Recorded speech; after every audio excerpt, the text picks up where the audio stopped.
बहुत ही सम्मान योग अध्यक्ष मंडल के मेरे साथी, हमारे बहुत वरिष्ठ ट्रेड यूनियन नेता हमारे बीच में हैं और सभी ट्रेड यूनियन और कर्मचारी संगठनों से उपस्थित सभी भाई बहनों, ट्रेड यूनियनों का ये जो आह्वान है 9-10 अगस्त का सर्व कर्मचारी संघ हरियाणा की तरफ से, हम इसके साथ पूरी एकजुटता व्यक्त करते हैं और ये विश्वास दिलाते हैं सारे भाईचारे को कि इसको सफल बनाने के लिए पूरी ताकत लगाएंगे, पूरी ताकत से इसको सफल करेंगे। मुख्य बात हमारे महासचिव साथी नरेश कुमार रखेंगे, लेकिन आज का जो ये वातावरण है ना बम गोटू, इसके ऊपर ट्रेड यूनियन कार्यकर्ता के नाते बोलने बगैर नहीं रहा जाता भाई। ऐसी खराब स्थिति देश की कभी नहीं थी। वो जो अंग्रेज देश को छोड़ के चले गए ना, मुझे ये लगता है कि उनकी जो काली छाया है ना, वो इस समय उसी रास्ते पे चल के इस देश को बर्बाद करने पे तुली हुई है। केवल मुनाफे के अलावा कोई मतलब नहीं है किसी से, ना किसी के मान सम्मान की परवाह, ना किसी देश का कोई मतलब है इनके लिए। केवल बड़ी पूंजी का मुनाफा सुरक्षित रहे, इसके लिए सारे देश के हित दांव के ऊपर लगा रखे हैं सरकार ने और पूरी तरह से आंख मूंदे हुए हैं, वरना कोई कारण नहीं है। देश का पूरी दुनिया में मान बढ़ाने वाले हमारे बेटा बेटी खिलाड़ी के रूप में तिरंगे का पूरी दुनिया में सम्मान करवाया उन्होंने, और आज उनकी क्या हालत है, हरियाणा में क्या हालत है, ये कहां से कहां पहुंच गए हम। और इससे भी दुख की बात यह है कि सारी सोसाइटी को जात धर्म के नाम पे बांट रखा है। हम हरियाणा में धर्म का उतना प्रभाव नहीं देखते, लेकिन यहां जाति का आप देखिए किस लेवल तक बीज बो रखा है।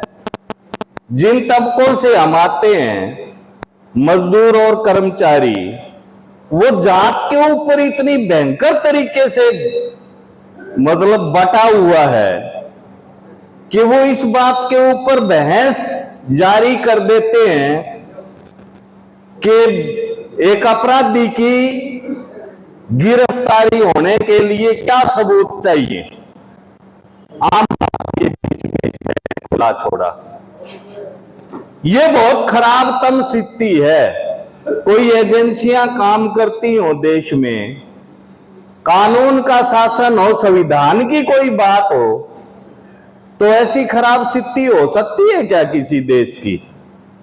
अरे विपक्ष को सारे लोग, जब कोई छापा पड़ता है, मंत्री है, शिक्षा मंत्री है, मुख्यमंत्री है, आप उसको अंदर डाल रहे हो, और जब इसकी बात की जाती है कि सरकारी तंत्र और सत्ता में बैठे लोग बायस्ड होकर कार्रवाई कर रहे हैं, तो सत्ता की तरफ से जवाब क्या आता है? बोला निर्दोष होगा तो छूट जाएगा। अरे ये सवाल सत्ता के ऊपर लागू नहीं होता है क्या? पोक्सो एक्ट में मुकदमा दर्ज हो गया, क्या आप ऐसा ही रुख लेते? क्या कानून की दृष्टि में समानता की जो बात है उसकी लिहाज ये रह गई? सत्ता नहीं सोचेगी इसके बारे में। इस बारे में जाति धर्म में गहरे से डूबे हुए लोग भी नहीं सोच पाएंगे। हम ट्रेड यूनियन के कार्यकर्ता इस सोच को आगे भी फैला सकते हैं और इसके ऊपर चल भी सकते हैं। आज के दिन यही जिम्मेदारी हमारे ऊपर तायद है। हम अपने हक तभी बचा पाएंगे जब हमारे को भले बुरे का संज्ञान लेने की कोई तमीज रह जाएगी और समाज में उसकी स्वीकार्यता होगी। उस तमीज का खत्म हो जाना है ना, हमारे अधिकारों पे उससे बड़ा कोई हमला नहीं हो सकता। संविधान ने ये वोट का राइट जो हमारे लिए छोड़ रखा है, आज के दिन जो लोग सत्ता में बैठे हैं उनकी मेहरबानी से अभी तक ये चीज बची हुई है। तो इसको बचाने का अगला तरीका ये बनता है कि कैसे इस बीमारी के ऊपर हमला बोला जाए, जो जाति के नाम से मजदूर कर्मचारी में बड़े पैमाने पे जो है सिखाई जाती है, पढ़ाई जाती है, बहसें इस नाम के ऊपर करवाई जाती हैं। ये हमारे लिए सबसे बड़ी चेतावनी आज के दिन मुझे लगता है। और हम जिम्मेदार लोग हैं तो सबसे पहले हमारे को इसके ऊपर जोरदार ढंग से अपनी कतारों को शिक्षित करते हुए, अपने लोगों के बीच में जाते हुए, जहां जहां भी हम जाते हैं उनके अंदर इसको और गहरे से ले जाएंगे तो देश के संविधान को बचाने की, ट्रेड यूनियन के अधिकारों को बचाने की। वरना भाई कानून के ऊपर हमला बोलते हैं और अगले दिन अगले की जाति बता देते हैं। आप पूरी जिंदगी कोई ईमानदारी से लोगों के बीच में कुछ भी काम करते रहे, 1 मिनट में बता दिया जाएगा आप तो फला जाति को हो। अब जाति तो हमने तो बनाई नहीं भाई।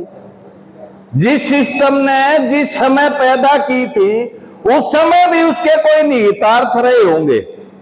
आज भी वो कोई ऊपर के लोगों के ही काम आ रही, हमारे काम नहीं आ रही। हम इससे उभरे नहीं तो ये हमारे को आगे भी नहीं जाने देगी, ये भी पक्की बात है। आने वाली पीढ़ियों का भविष्य खराब करने का ये बहुत अच्छा तरीका है। सत्ता में बैठे हुए लोग जिनकी कठपुतली है उनने सारा मीडिया इसे काम के ऊपर लगा रखा है। वही हमारी मजदूरी भी छीन रहा है, वही ये कानून बनवाने में भी उनको मदद करता है। कोई कारण नहीं है इस बात के ऊपर बहस ना हो कि लेबर के कानून, कर्मचारी के हक, मजदूर के हक जिस दिन लोकसभा में पारित हो, उनके खिलाफत में जिस दिन कानून बने उस दिन जो है पूरे देश में बवाल ना खड़ा होता, यदि हमारे को इस प्रकार से बांटा गया ना होता तो हो सकता था उस पे बहुत कुछ। वही है मुख्य बीमारी। वहां हमारे नेता कोई और लोग बने हुए हैं जिनकी जातियां स्पष्ट हैं, जो जाति के नाम पे ही काम करते हैं। वो सबसे बड़ा अड़ंगा हमारे बीच में बहुत गहरे तक फैला हुआ है। इससे सावधान रहने की और लोगों को बचाने की जरूरत है। वरना हरियाणा में आप देखो, अब देश का गौरव बढ़ा रही है हमारी सरकार और देश में आगे बढ़ रही है। और उसका काम क्या बन रहा है? रेगुलर रोजगार की बजाय हरियाणा में जो स्वरूप आ गया वो कौशल रोजगार निगम के मार्फत आ गया। उसने पेंशन नहीं दी किसी को, उसने किसी को पेंशन देनी भी नहीं है।